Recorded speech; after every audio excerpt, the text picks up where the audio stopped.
By the time Liz realized that the entire pulpit was transforming into a transparent, quivering lime gelatin surprise, parishioners had already begun trickling into the sanctuary for morning worship.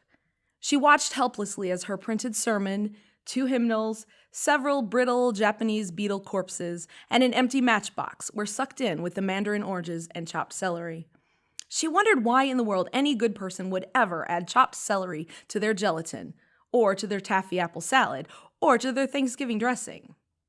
All of this reminded her of her Aunt Frida and her double-knit orange pantsuits. She wished that Aunt Frida were here to explain things now. "Are you seeing this?" she asked Frank from Building and Grounds as he arranged the fresh flowers that the Harrisons had donated to honor their 47th wedding anniversary. "Seeing what?" Frank was gruff and distracted. He said, pausing abruptly and gazing at the gelatinous mass. "I'm not sure I love the color." He picked up 3 small bits of lint from the carpet before disappearing out the side door. Frank had a keen eye for seeing when a thing was clearly not his problem. She watched in dismay as the ink of her sermon slowly faded from the saturated paper, and she wondered if today might be the day to say that the Spirit had moved her to offer an extended time of meditation and quiet reflection instead of preaching. Liz remembered the story of that one time a very exasperated God had allegedly turned a shrub into a talking ball of fire just to get Moses' attention.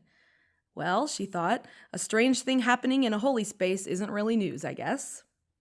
Like that time her childhood pastor had preached in the middle of a blizzard in late April in central Illinois, wearing a winter parka and snow boots, because the furnace had stopped working. He had preached to a congregation of 7, because that's how many people had shown up.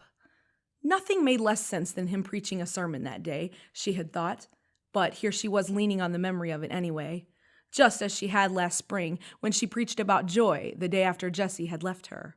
She had received 3 thank you letters in the mail the following week.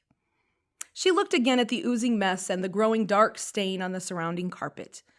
This wasn't exactly the same as a burning bush, for which she was suddenly very thankful.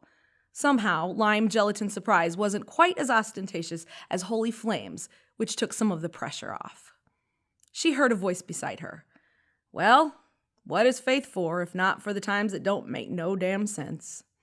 It was Frank. He had come back with a music stand and an extra hymnal. She shrugged and thought to herself about how church was probably always meant to be this way, and she had just been missing the point.